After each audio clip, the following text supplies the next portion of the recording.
السلام علیکم ورحمۃ اللہ۔ الحمد للہ وکفی وسلام علی عباده الذین اصطفى، اما بعد فاعوذ باللہ من الشیطان الرجیم، بسم اللہ الرحمن الرحیم۔ وَلَنَبْلُوَنَّكُمْ بِشَيْءٍ مِّنَ الْخَوْفِ وَالْجُوعِ وَنَقْصٍ مِّنَ الْأَمْوَالِ وَالْأَنفُسِ وَالثَّمَرَاتِ وَبَشِّرِ الصَّابِرِينَ الَّذِينَ إِذَا أَصَابَتْهُم مُّصِيبَةٌ قَالُوا إِنَّا لِلَّهِ وَإِنَّا إِلَيْهِ راجعون، أُولَئِكَ عَلَيْهِمْ صَلَوَاتٌ مِّن رَّبِّهِمْ وَرَحْمَةٌ وَأُولَئِكَ هُمُ الْمُهْتَدُونَ۔ وقال النبي صلى الله عليه وسلم: امسا رأس اليتيم وأطعم المسكين۔ صدق اللہ العظیم وصدق رسولہ النبی الکریم۔ رب اشرح لي صدری ويسر لي امری واحلل عقدۃ من لسانی یفقهوا قولی۔ اللهم صل على محمد عبدك ورسولك وصل على المؤمنين والمؤمنات والمسلمين والمسلمات۔ انتہائی قابل احترام بزرگوں، دوستوں اور طالب علموں،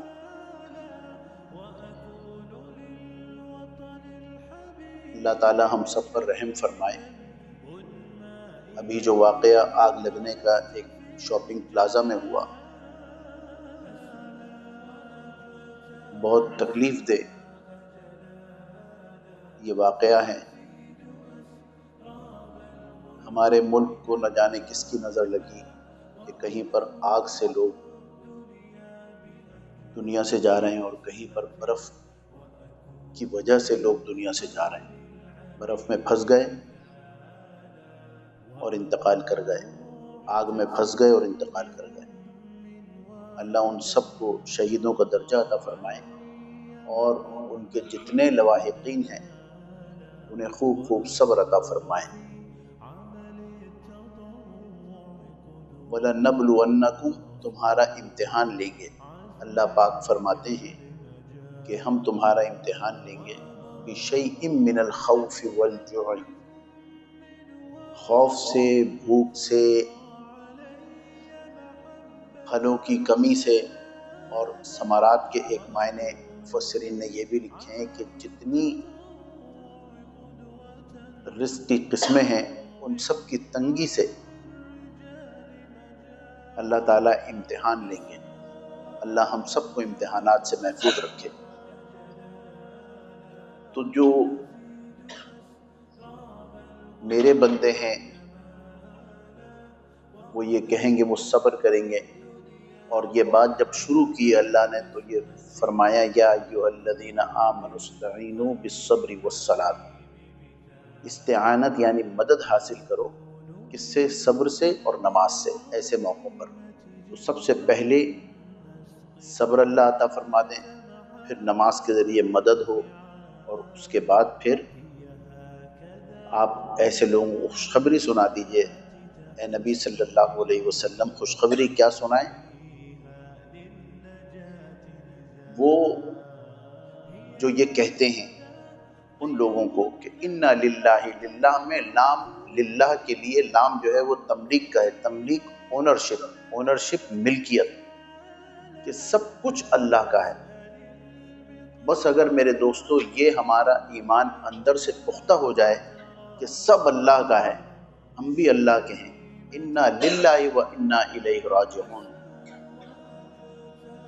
ہر چیز اللہ کی ملکیت ہے۔ جب اس کی ملکیت ہے تو جس کی ملکیت ہوتی ہے اسے اس میں تصرف کا پورا اختیار ہوتا ہے۔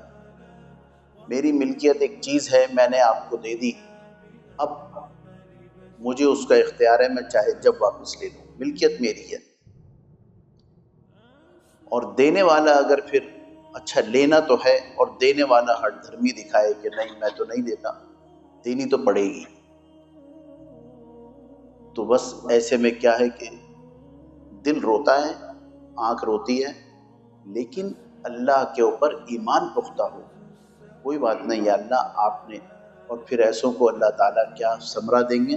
یہی وہ لوگ ہیں جو ہدایت پر ہیں، اصل میں یہ ہیں وہ لوگ۔ تو ہر خوشی غمی کا ہمیں شریعت نے ایک دائرہ دیا ہے، اس میں رہنا ہے۔ یہ کیا ہو گیا، یہ کیوں ہو گیا، یہ کیسے ہو گیا، یہ تو ابھی نہیں ہونا تھا، ابھی تو دیکھا ہی کیا تھا، یہ سب وغیرہ وغیرہ جتنے بھی الفاظ ہیں، یہ جاننا چاہیے، یہ جائزہ لینا چاہیے کہ کہیں ایسا تو نہیں کہ یہ ہمیں ایمانیات سے ہی باہر نکال دیں۔ ایک شخص تھے، وہ مستری تھے، تو وہ اکثر یہ کہتے تھے، اچھا ان کا آخری وقت آیا، انتقال کا وقت ہوا، گھر والے کہہ رہے ہیں، آثار سے پتہ چل گیا، تو گھر والوں نے کہنا شروع کیا کہ کلمہ پڑھو، اللہ کا نام لو، اور ان کی زبان پہ ایک ہی لفظ تھا، اس مستری کی زبان پہ ایک لفظ جاری تھا، اور وہ تھا اینٹیں لاؤ، گارا لاؤ، پتھر لاؤ، اینٹیں لاؤ، گارا لاؤ، پتھر لاؤ۔ ایک مزدور وہاں سے گزر رہا تھا، اس نے کہا کیا ہوا، لوگ کیوں جمع ہیں یہاں اس گھر کے باہر، کہ وہ کسی کی طبیعت خراب ہے، کہ یہ تو ہمارے استاد کا گھر ہے، یعنی مستری کا گھر ہے۔ کہا ہاں، کہنے لگے مجھے ان کے پاس جانا ہے۔ بہرحال اس کے پاس گیا یہ مزدور، اور کان میں کچھ کہا، اس نے پڑھا لا الہ الا اللہ محمد رسول اللہ، اور چند سیکنڈ کے بعد روح پرواز کر گئی۔ گھر والے سوچ رہے تھے کہ ہم اتنا اس کو کہہ رہے ہیں کہ اللہ کا نام لو، کوئی رجوع اللہ کی بات ہو، اور یہ وہی رٹ لگا رہا ہے کہ گارا لاؤ، اینٹیں لاؤ، پتھر لاؤ، گارا لاؤ، اینٹیں لاؤ۔ تو اس سے پوچھا کہ تم نے اس کے کان میں کیا ایسا کہا کہ اس نے فوراً کلمہ لا الہ الا اللہ محمد رسول اللہ پڑھ لیا؟ تو اس مزدور نے کہا کہ یہ میرے استاد ہیں، مستری ہیں، میں ان کے ساتھ کام کیا کرتا تھا، یہ مجھ سے گارا وغیرہ بنواتے تھے اور میں انہیں بنا کے دیتا، تو یہ کہتے رہتے تھے ہر مزدور سے کہ گارا لاؤ، اینٹیں لاؤ، جلدی کرو۔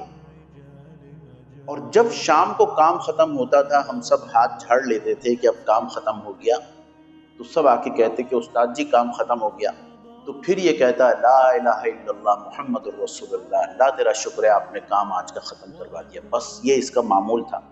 تو میں نے اس کے کان میں یہ کہا کہ استاد جی کام ختم ہو گیا، تو اس نے یہ سنا ہے کہ کام ختم ہو گیا، تو پھر وہی کہا جو کہتا تھا روزانہ لا الہ الا اللہ محمد رسول اللہ۔ یہ بتانے کا مقصد ہے میرے دوستو کہ جب زبان پہ ایک چیز جاری ہوگی نا، اللہ کا نام جاری ہوگا، اللہ کی باتیں جاری ہوں گی، رسول اللہ صلی اللہ علیہ وآلہ وسلم کی محبت سے متعلق باتیں ہوں گی، تو پھر آخر وقت بھی اللہ تعالیٰ یہ باتیں نصیب فرما دیں گے۔ اور اگر دنیا داری میں ہی لگے رہے، دنیا کمانا، میں بارہا عرض کرتا ہوں کہ بالکل اسلام نے تو اس کی اجازت دی ہے، بلکہ اسلام میں تو اس چیز کی ترغیب ہے کہ مومن کو قوی ہونا چاہیے، صحت کے اعتبار سے بھی کہ عبادتیں جم کے کرے گا، اور مال کے اعتبار سے بھی کہ دوسروں کی مدد کرے گا۔ تو درد دل کے واسطے پیدا کیا انسان کو، ورنہ طاعت کے لیے کچھ کم نہ تھے کرو بیاں۔ فرشتے کم تھوڑی تھے، اللہ نے ایک دوسرے کی ہمیں مدد کے لیے دنیا میں بھیجا ہے۔ اب مدد، اگر کوئی شخص کہیں پر نوکری کرتا ہے صبح سے لے کے رات تک، لیکن وہ نیت صبح کو نکلتے ہوئے یہ کر لے کہ آج میں جتنا کام کروں گا یا اللہ آپ کے مخلوق کی بھلائی کے لیے کروں گا، کسی کے اوپر فائل پہ دستخط کرنے ہیں، ڈاکٹر یہ خیال کر لے کہ میں مریض جو دیکھوں گا یا اللہ آپ کی مخلوق ہے، آپ کی رضا کے لیے میں مریضوں کو دیکھوں گا، آپ میرے ہاتھ میں شفا دے دیں۔ انجینئر یہ سوچے کہ میں آج جو کام کروں گا، معمار سوچے کہ میں آج جو مکان کا کام کروں گا وہ آپ کے مخلوق کے لیے کروں گا۔ میرے دوستو یہ ساری کی ساری جتنی بھی کام ہیں، یہ سب اللہ تعالیٰ ثواب کے اندر لکھ دیں گے اور نیکی میں جاری فرما دیں گے۔ الکاسب و حبیب اللہ، رسول اللہ صلی اللہ علیہ وسلم نے فرمایا کہ حلال روزی کمانے والا اللہ کا دوست ہے، محبوب ہے اللہ کا۔ تو جب رسول اللہ یہ فرما رہے ہیں کہ اللہ اس سے محبت کرتے ہیں جو روزی کماتا ہے، تو میرے دوستو روزی کمانا بھی یہاں جائز ہو گیا۔ جائز کیا بلکہ اس کی ترغیب ہے۔ خراب کام کہاں ہوتا ہے؟ دنیا کمانا منع نہیں ہے، دنیا کمائیں، بہترین طریقے سے کمائیں، بہترین طریقے سے رہنے کے خواب دیکھیں، کوئی حرج نہیں، لیکن اللہ کو بھلا جینا یہ ہے دنیا۔ اللہ کو راضی کر کے اور اس کی منشا کے مطابق اس کی محبت میں کام کرنا، دنیا جتنی بھی کما لیں یہ دنیا نہیں ہے، یہی دین بن جائے گا۔ تو میں نے بات شروع کی تھی یہ آزمائش اور ابتلا کی۔ میرے دوستو ہم سب کسی نہ کسی آزمائش میں اکثر و بیشتر آ جاتے ہیں۔ کسی کو گھر کی طرف سے کوئی تنگی پریشانی ہے، دوستوں کی طرف سے ہے، روزگار کی طرف سے ہے، یہ تنگیاں اور پریشانی رہتی ہیں۔ ان سب تنگیوں اور پریشانیوں میں رجوع الی اللہ، اللہ کا دامن نہ چھوڑنا، یہ باتیں ہمیں معلوم ہونی چاہیے۔ رمضان شریف آ رہا ہے، اس سے پہلے کیا کرنا ہے، اپنے آپ کو کس طرح بدلنا ہے، اس کی ابھی سے فکر اور تیاری کریں۔ 1 مہینہ رہ گیا کم و بیش، اس کی تیاری کیسے ہوگی میرے دوستو؟ کہ ایک بات یہ ذہن نشین کر لیجئے کہ مجھے اب اس طریقے سے زندگی گزارنی ہے۔ ہر چیز کا کوئی سینٹر پوائنٹ ہوتا ہے، ہر چیز کا۔ ہم معمار کو دیکھتے ہیں، جب وہ تعمیرات کرتے ہیں تو ان کے پاس آلہ ہوتا ہے جو ڈراپ یہ بتاتا ہے، جو نقطہ بتاتا ہے کہ اب یہ چیز سیدھی ہے بالکل۔ وہ ڈراپ جب بالکل سینٹر میں آتا ہے، گاڑی چاہے کتنی ہی دیکھنے میں خستہ ہو، لیکن اگر وہ چاروں ٹائر برابر رکھے گی اور انجن اس کا صحیح ہوگا تو وہ چل جائے گی۔ اور گاڑی کتنی ہی مہنگی ہو، لینڈ کروزر ہو، رولس رائس ہو، لیکن اگر اس کا انجن صحیح نہ ہو یا اس کے ٹائروں میں اونچ نیچ ہو تو میرے دوستو یہ گاڑی نہیں چلے گی۔ تو زندگی کی گاڑی کیسے چلے گی؟ اس میں بھی برابری اور یکسانیت اور اس کا بھی کوئی سینٹر پوائنٹ ہوگا۔ اور وہ سینٹر پوائنٹ کس سے پتہ چلتا ہے میرے دوستوں؟ ہم اور آپ عام طور پہ یہ کہتے ہیں قرآن پڑھا کرو، قرآن زندگی کی کتاب ہے، آداب کی کتاب ہے، زندگی گزارنے کے اسلوب اور ڈھنگ اس میں ہے، لیکن میرے دوستو ہمیں غور بھی کرنا چاہیے کہ یہ کیا چیز ہے۔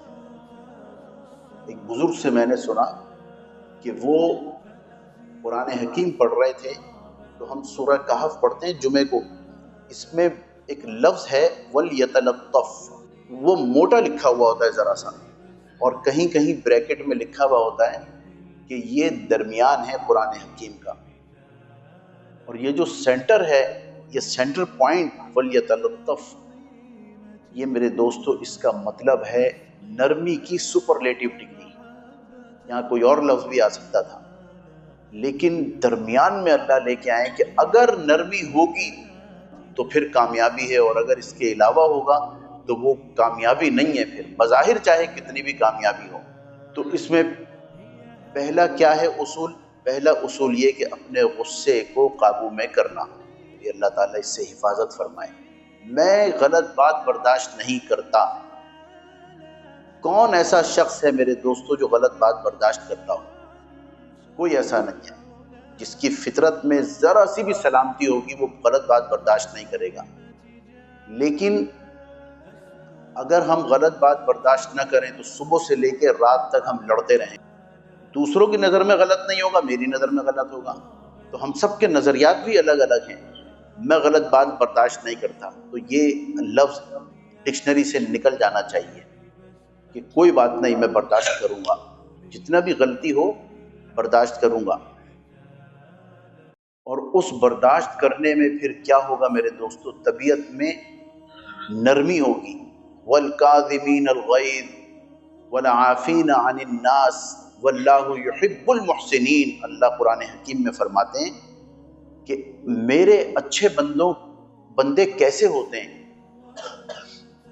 وہ غصے کو پی جاتے ہیں۔ وَالْكَاظِمِينَ الْغَيْظَ،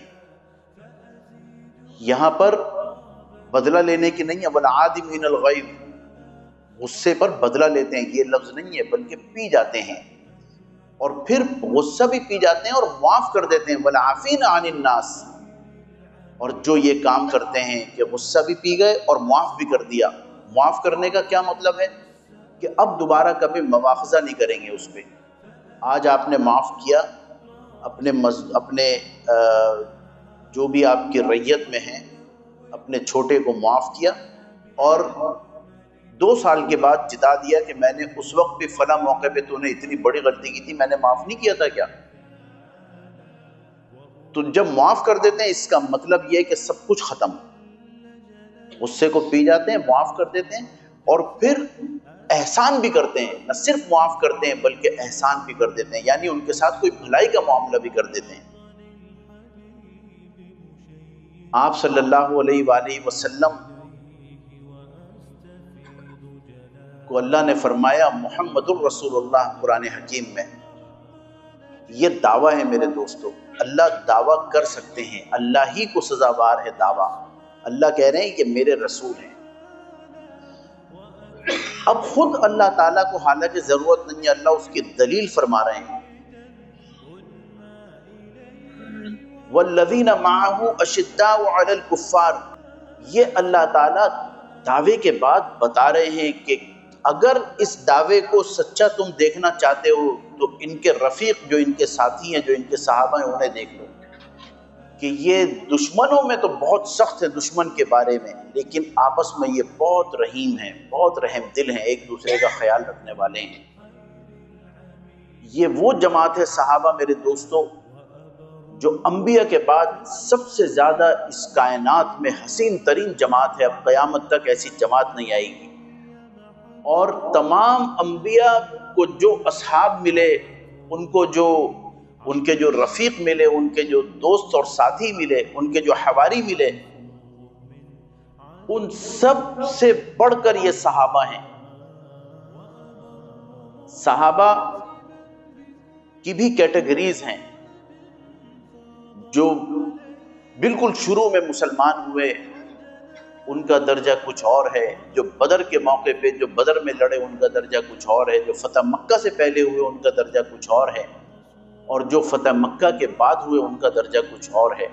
لیکن اللہ تعالیٰ نے اس درجہ بندی کو ہمارے لیے ختم فرمایا، اور اللہ نے فرمایا کہ میں ان تمام سے خوش اور راضی ہوں۔ ہر ایک سے اللہ نے وعدہ کر لیا جنت کا، حسنات کا۔ رضی اللہ عنہم ورضوا عنہ، بلا تخصیص اللہ تعالیٰ ان سب سے راضی ہیں اور یہ اللہ سے راضی ہیں۔ یہ ایسی جماعت ہے، اللہ تعالیٰ فرماتے ہیں قرآن حکیم میں، مفہوم ہے کہ یہ صحابہ آپ کو چھوڑ کے چلے جاتے اگر آپ سخت ہوتے، یعنی اتنی عظیم جماعت، حالانکہ ان میں ساری خصوصیات ہیں۔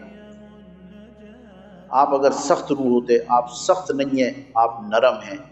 اب آپ یہ کیجئے کہ ان کے لیے آپ دعا کریں اور مجھ سے بھی کہیں کہ اللہ انہیں معاف کر دو، یعنی اللہ تعالیٰ ہی ایک طرح سے سرٹیفکیٹ جاری کر رہے ہیں کہ آپ استغفار کریں ان کے بارے میں انہیں معاف کر دوں گا، جو بھی چھوٹی موٹی اگر کوئی غلطیاں ہوتی ہیں، ظاہر انسان ہے۔ اور دیکھیں اگر آپ صلی اللہ علیہ وسلم سخت مزاج ہوتے تو جو شریعت ہم تک پہنچی ہے وہ شریعت شاید نہ پہنچ پاتی۔ وجہ اس کی یہ ہے کہ بہت سارے صحابہ وہ گاؤں دیہات سے وابستہ تھے، جب وہ آتے تھے وہ بات کرتے تو وہ براہ راست بات کر لیتے تھے۔ آپ صلی اللہ علیہ وسلم نے فرمایا کہ اللہ نے مجھے رعب سے کامیابی عطا فرمائی۔ روب 1 مہینے کی مسافت پہ روب تھا آپ صلی اللہ علیہ وسلم کا، یعنی اگر کوئی شخص پیدل چلنے کا ارادہ کرے تو میرے دوستو میرا خیال ہے لاہور سے یہاں تک 1 مہینے میں پہنچ جائے گا۔ ابھی وہ شخص لاہور جیسی مسافت 1000 کلومیٹر پہ ہوتا اور اس کے اوپر آپ صلی اللہ علیہ وسلم کا روب طاری ہو جاتا تھا۔ یہی وجہ تھی کہ کتنے لوگ آئے آپ صلی اللہ علیہ وسلم کی جان لینے کے لیے، ان پہ انعام بھی رکھے گئے کہ انعام ملے گا، لیکن ان کی ہمت نہیں ہوئی۔ آپ صلی اللہ علیہ وسلم درخت کے سائے میں لیٹے ہوئے تھے، ایک شخص آیا تلوار لیے ہوئے اور تلوار اوپر تان لی اور کہا کہ تمہیں اب مجھ سے کون بچا سکتا ہے؟ تو آپ صلی اللہ علیہ وسلم نے اس کی طرف دیکھا اور کہا کہ اللہ، تلوار اس کے ہاتھ سے چھوٹ گئی، صرف اتنا کہنے پہ۔ یہ آپ صلی اللہ علیہ وسلم کی ہستی میرے دوستوں۔ میں آپ کو محمد الرسول اللہ صلی اللہ علیہ وسلم کے بارے میں یقیناً سنتے رہتے ہوں گے آپ، اور صحابہ کے بارے میں جو میں آپ کو محبت کے بارے میں بتاتا ہوں، اس کی وجہ میرے دوستو یہ ہے کہ جب رسول اللہ صلی اللہ علیہ وسلم سے محبت ہو، صحابہ سے محبت ہو، ان کی قربانیوں کا پتہ چلے، تو پھر عمل کرنا آسان ہوتا ہے کہ وہ بھی تو لوگ تھے، اللہ نے کیا نبی ہمیں عطا فرمائے ہیں۔ دیکھیں، میں اکثر آپ سے عرض کرتا ہوں کہ جس کے چلنا محفوظ، دیکھنا محفوظ، سننا محفوظ، بات کرنا محفوظ، ہنستے ہوئے داڑھ مبارک نظر آنا یہ محفوظ ہے کہ کون سی داڑھ نظر آتی تھی، جس کے بالوں کی سفیدی محفوظ ہے، جس کے رات کا اٹھنا محفوظ ہے، جس کے وضو کا انداز، جس کے نماز کا انداز، صلو کما رأیتمونی اصلی، تم نماز پڑھو جیسے مجھے دیکھ رہے ہو، جس کی ایک ایک ادا محفوظ ہے، کوئی ایک پیدائش سے لے کے آخری دن تک کوئی ادا چھپی ہوئی نہیں ہے، اس ہستی کا میرے دوستو چپ رہنا بھی شریعت ہے۔ ہم جسے کہتے ہیں عام طور پہ تقریر کا مطلب ہوتا ہے بولنا، لیکن آپ صلی اللہ علیہ وسلم کی تقریر کا مقصد ہے چپ رہنا، خاموش رہنا، یہ بھی شریعت ہے۔ یعنی صحابہ نے کوئی کام کیا، آپ صلی اللہ علیہ وسلم خاموش رہے، اس کے اوپر کوئی بات نہیں فرمائی، وہ بھی شریعت بن گئی کہ یہ بھی کرنا ثواب ہے۔ حالانکہ نبی کوئی ایسی بات، کیونکہ نبی کوئی ایسی بات دیکھ کے خاموش رہ نہیں سکتا۔ دیکھیں، اس کے لیے جائیے قرآن حکیم میں آپ سے یہی عرض کرتا ہوں کہ ہمیں اس کی اصل بھی دیکھنی چاہیے، کیا گہرائی ہے۔ موسیٰ علیہ السلام سے ایک غلطی کروائی گئی، اللہ تعالیٰ نے کہا کہ میرے ایک بندے خضر کے پاس جاؤ تربیت کے لیے۔ خضر علیہ السلام کے پاس پہنچے ہیں، خضر علیہ السلام نے شرط لگائی ہے کہ دیکھو میرے ساتھ رہو گے تو شرط یہ ہے کہ تم بولو گے نہیں، چپ رہو گے۔ ادھر کشتی کا تختہ توڑ دیا، بول پڑے۔ کیوں بولے؟ حالانکہ اللہ نے بھیجا تھا، خضر علیہ السلام تربیت فرما رہے تھے، خضر علیہ السلام نے کہا بولنا نہیں ہے، لیکن بول پڑے۔ وجہ یہ تھی کہ غلط کام دیکھ کے نبی چپ رہ نہیں سکتا، ان کا بولنا بھی بالکل بجا تھا، ایسا نہیں تھا کہ وہ حکم عدولی کی تھی، کیونکہ میرے دوستو قرآن میں یہ بات نازل کرنی تھی، یہ بات بتانی تھی، تو کتنی باریکی کا خیال رکھا گیا ہے۔ ادھر بچے کو مار دیا، بول پڑے، کیونکہ شریعت کے خلاف تھا، کسی کے اوپر ظلم کرنا شریعت میں نہیں تھا۔ جب بول پڑے تو انہوں نے پھر کہا کہ تم سے میں نے کہا تھا بولنا نہیں، اب نہیں بولنا۔ ادھر دیوار سیدھی کر دی، مزدور بن کر بول پڑے کہ کیا ضرورت تھی، جنہوں نے ہمیں کھانا نہیں دیا جس بستی میں، ان کی آپ نے دیوار صحیح کر دی، بول پڑے۔ تو میرے دوستو، یہ بولنا، یہ غلط کام پر بولنا، نبی کا چپ رہنا، یہ خطرناک ہے۔ اس لیے آپ صلی اللہ علیہ وسلم کہیں پر اگر خاموش رہتے تو وہ شریعت بن جاتی کہ صحابہ نے ایسا کیا اور آپ چپ رہے، اس کا مطلب یہی صحیح ہے، یہی جائز ہے۔ جس نبی کا چپ رہنا محفوظ ہے۔ میں نے پچھلے جمعے بھی عرض کیا تھا کہ ہم سنت سے کتنی محبت کرتے ہیں، ہم سب اپنے دل کو ٹٹولیں، منفی خیالات کو چھوڑ دیں کہ ہم تو ویسے ہیں، ایسے ہیں، ہم تو بہت اچھے، کتنے اچھے ہیں کہ سنت ہے۔ آپ صلی اللہ علیہ وسلم جب اشہد ان لا الہ الا اللہ پر آتے تھے اتحیات میں، تو انگلی، شہادت کی انگلی کو بلند فرماتے تھے۔ میرے دوستو، نہ یہ فرض ہے نہ واجب ہے، اگر کسی نے انگلی نہیں اٹھائی، کوئی اٹھانا بھول گیا تو اس پہ سجدہ سہو بھی نہیں ہے، کوئی حرج نہیں۔ لیکن اس سنت، چھوٹی سی سنت سے ہمیں اتنی محبت ہے کہ ہم اسے سمجھتے ہیں کہ اگر یہ عمل رہ گیا تو شاید ہماری نماز ہی ناقص ہو جائے گی۔ جس اللہ نے اپنے نبی کی اتنی سنتیں محفوظ رکھی ہیں میرے دوستوں، اس رسول صلی اللہ علیہ وسلم کی مان کر چلنے میں کامیابی ہے۔ میں نے بات یہاں سے شروع کی کہ اللہ بولنا، اللہ سننا، اللہ کی باتیں، ہم اللہ والے ہم سب بن سکتے ہیں، شرط اتنی ہے کہ ہم جس سے محبت کریں اس کی مالائیں بھی جپیں، اس کی باتیں بھی کریں، اس کی رٹ بھی لگائیں۔ ایک صحابی ہیں وہ آپ صلی اللہ علیہ وسلم کے پاس آئے، وشکا قسوۃ قلبی، انہوں نے کہا یا رسول اللہ میرا دل سخت ہو گیا۔ آپ صلی اللہ علیہ وسلم نے فرمایا امسح رأس الیتیم، یتیم کے سر پہ ہاتھ پھیرو، وَأَطْعِمِ الْمِسْكِينَ، اور بھوکوں کو کھانا کھلاؤ۔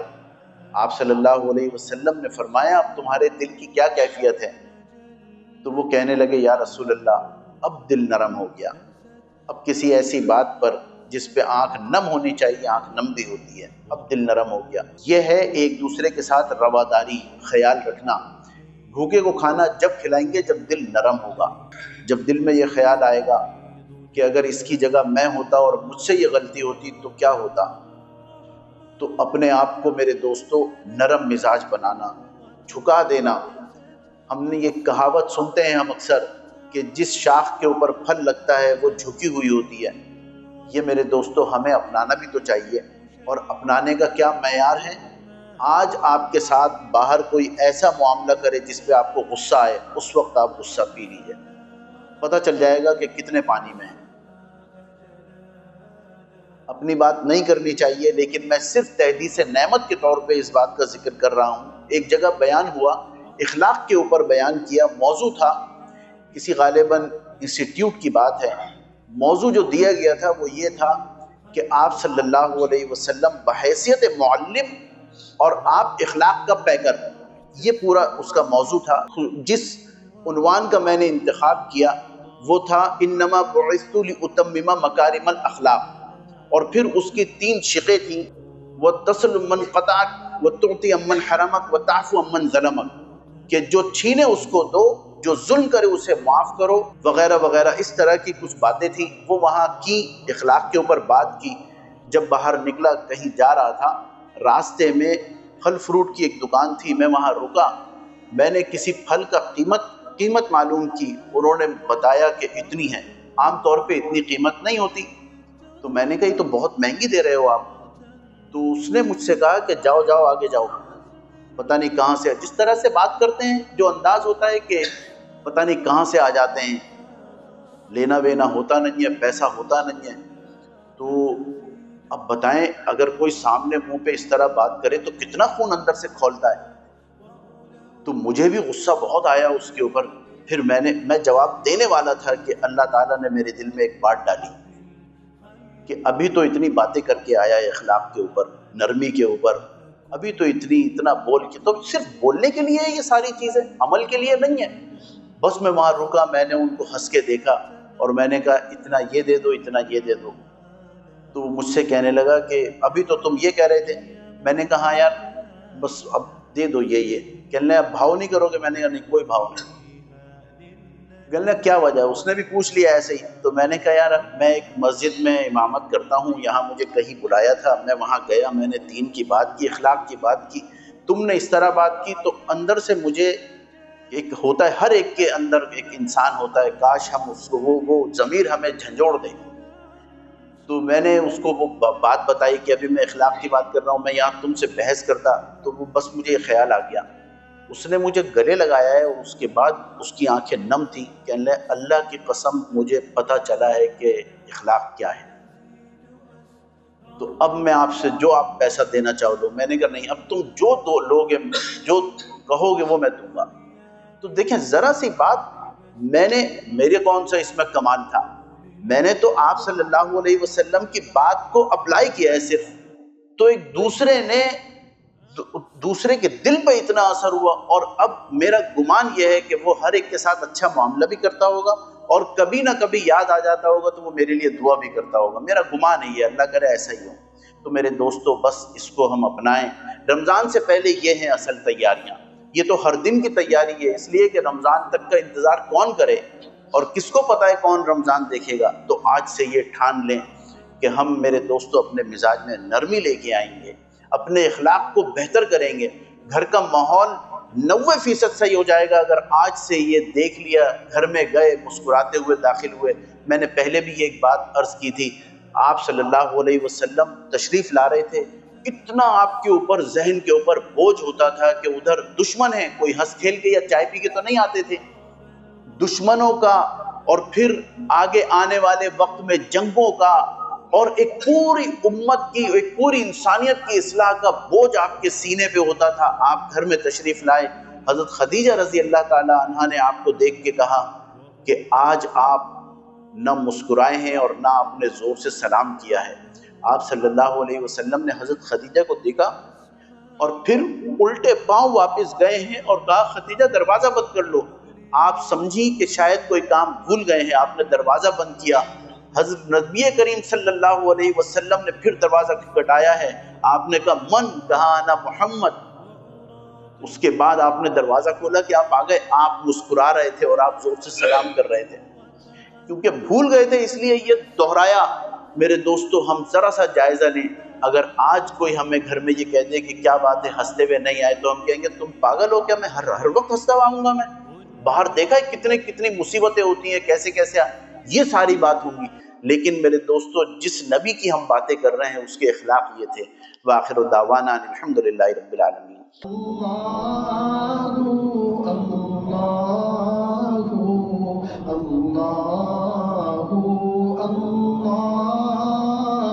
اللہ